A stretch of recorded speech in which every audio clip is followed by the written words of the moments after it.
Ito maganda to.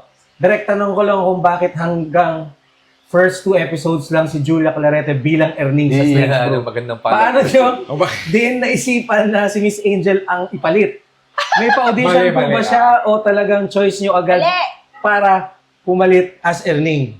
Sige, magpaliwanag ka sa presinto. Mauna ka na. Sige, Ikaw mag-explain. Yung salarin mismo. Mauna na kayo. Mauna na kayo. Si Angel naman talaga yun. Yung nauna. So, hindi ako yung pumalit. Ako talaga Episode 1 and 2. First choice. Episode 1 and 2. Original. Oo, original.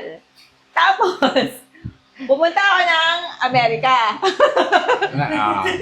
Nagbakasyon. Nagbakasyon. Na sinabi ko naman, pupunta ako ng Amerika. Kaso, hindi ko sure kung gaano katagal doon.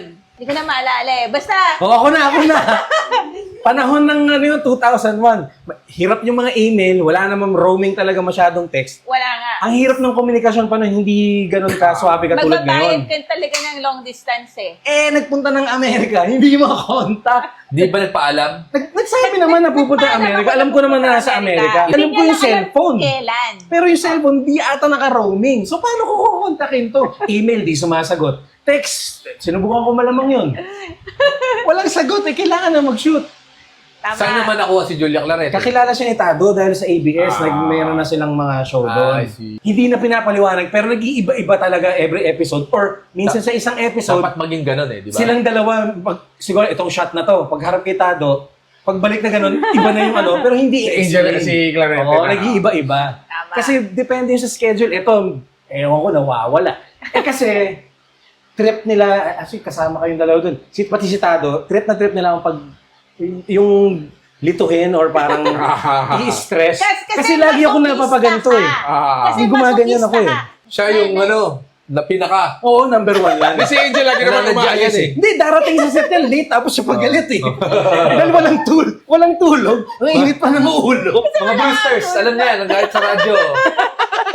Late. Kailangan ayusin yung buhok niyan. Minsan pakaganon sa umaga. Oo, tama. Pag hindi pa niya naayos, init ang ulo niyan.